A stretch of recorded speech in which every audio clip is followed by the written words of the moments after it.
Hi friends, അസ്സലാമു അലൈക്കും. അപ്പോൾ ഞാനിന്ന് ഈസി ആയിട്ട് ചെയ്യാൻ പറ്റുന്ന മാംഗോ പുഡിങ്ങിൻ്റെ റെസിപ്പി ആയിട്ടാണ് വന്നിട്ടുള്ളത്. അപ്പോൾ ഈ ഒരു പുഡിങ്ങിന് ചൈന ഗ്രാസോ അതുപോലെ തന്നെ ജലറ്റിനോ ഇതൊന്നും വേണ്ട, നമ്മളെ വീട്ടിലൊക്കെ ഉള്ള കോൺഫ്ലോർ വെച്ചിട്ടാണ് ഈ പുഡിങ് ഉണ്ടാക്കുന്നത്. അപ്പോൾ ഈസി ആയിട്ട് ചെയ്യുന്ന ഈ പുഡിങ് എങ്ങനെ ഉണ്ടാക്കുന്നൊക്കെ നമുക്ക് നോക്കാം.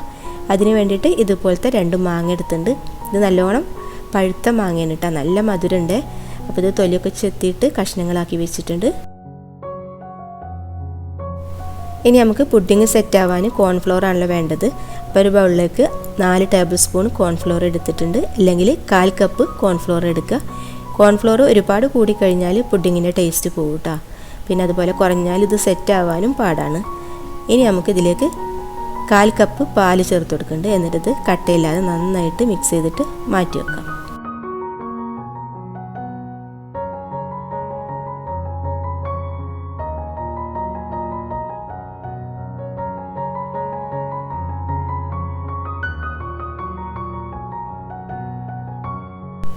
ഇനി നമുക്ക് ജാറിലേക്ക് മാങ്ങ ഇട്ട് കൊടുക്കാം. ഇനി 1/4 കപ്പ് പാല് ചേർത്ത് കൊടുക്കുന്നുണ്ട്. നേരത്തെ കാച്ചി വെച്ചിട്ടുള്ള പാലാണ്, ചൂടാറിയതിന് ശേഷമാണ് ചേർത്ത് കൊടുക്കുന്നത്. ഇനി ഇതിലേക്ക് പഞ്ചസാര ചേർത്ത് കൊടുക്കുക. 1/3 കപ്പ് പഞ്ചസാര ചേർത്ത് കൊടുത്തിട്ടുണ്ട്. 1/2 കപ്പ് മിൽക്ക് മെയ്ഡ് കൂടെ ചേർത്ത് കൊടുക്കുന്നുണ്ട്. മിൽക്ക് മെയ്ഡ് ഇല്ലെങ്കിൽ നിങ്ങൾ 1 കപ്പ് പഞ്ചസാര ചേർത്ത് കൊടുക്കുക. 2 ടേബിൾ സ്പൂൺ പാൽപ്പൊടിയും കൂടെ ചേർത്ത് കൊടുക്കുക.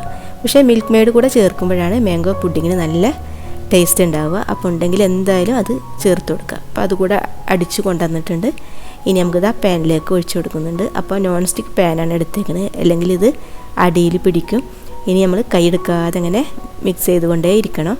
അപ്പോൾ മീഡിയം ഫ്ലെയിമിൽ ഇട്ടിട്ടാണ് ഇത് ചൂടാക്കിക്കൊണ്ടേ ഇരിക്കുന്നത്. അപ്പോൾ ഇത് ഒന്ന് ചൂടായിട്ട് ഇതിലെ വെള്ളമൊക്കെ ഒന്ന് വറ്റിയതിന് ശേഷം ഇതൊന്ന് ചെറുതായിട്ട് തിള വരുമ്പോൾ മാത്രം നമുക്കിതിലേക്ക് കോൺഫ്ലോർ ചേർത്ത് കൊടുക്കുക. അപ്പോൾ ഫ്ലെയിം കൂട്ടാനും പാടില്ല, കുറയും വേണ്ട. ആ ഒരു രീതിയിൽ മീഡിയം ഫ്ലെയിമിൽ വെച്ചിട്ടാണ് ചൂടാക്കിക്കൊണ്ടേ ഇരിക്കുന്നത്. പിന്നെ അടിയിലൊന്നും പിടിക്കില്ല, നോൺ സ്റ്റിക്ക് ആയതുകൊണ്ട് തന്നെ. പിന്നെ നമ്മൾ എപ്പോഴും ഇളക്കിക്കൊണ്ടേ ഇരിക്കല്ലേ, അപ്പോൾ കുഴപ്പമില്ല. അപ്പോൾ അത് ഏകദേശം ഇത് ചൂടായിക്കൊണ്ടിരിക്കുന്നുണ്ട്. ഇതിൽ നിന്ന് ചെറുതായിട്ട് ആവിയൊക്കെ വന്നുകൊണ്ടിരിക്കുന്നുണ്ട് കേട്ടോ.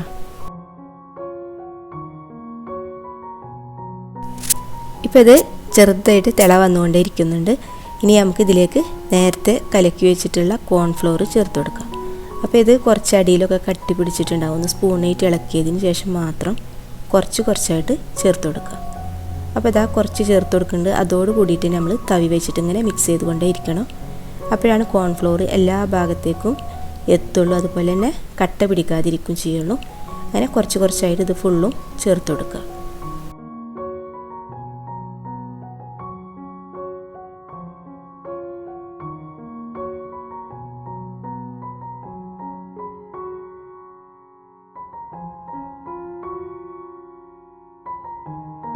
നമ്മൾ കലക്കി വെച്ചിട്ടുള്ള കോൺഫ്ലോർ കംപ്ലീറ്റ് ഇതിലേക്ക് ചേർത്ത് കൊടുത്തിട്ടുണ്ട്. ഇനി കുറച്ച് നേരം ഒന്ന് ഇളക്കി കൊടുക്കുക കേട്ടോ.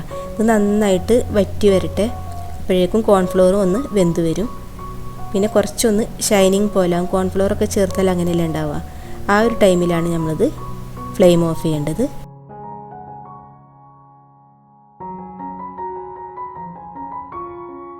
ഇനി നമുക്ക് ഫ്ലെയിം ഓഫ് ചെയ്യാം കേട്ടോ. അത് റെഡി ആയിട്ടുണ്ട്. ഇനി ഓഫ് ചെയ്ത് കഴിഞ്ഞാലും തവി വെച്ചിട്ട് കുറച്ച് നേരം ഒന്ന് ഇതുപോലെ തന്നെ മിക്സ് ചെയ്തുകൊണ്ടേ ഇരിക്കുക. അപ്പോൾ നമുക്കിത് നല്ലൊരു സോഫ്റ്റായിട്ട് വരും. എന്നിട്ട് നമുക്ക് ഇത് ഏത് ബൗളിലേക്കാണോ അതിലേക്ക് നമുക്ക് ഒഴിച്ചു കൊടുക്കാം.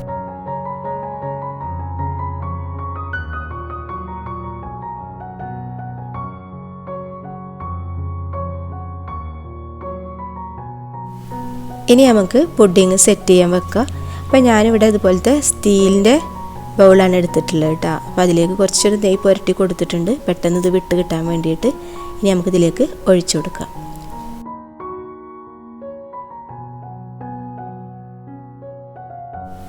പിന്നെ ഈ ഒരു പുഡിങ് പെട്ടെന്ന് തന്നെ സെറ്റായിട്ട് കിട്ടില്ല.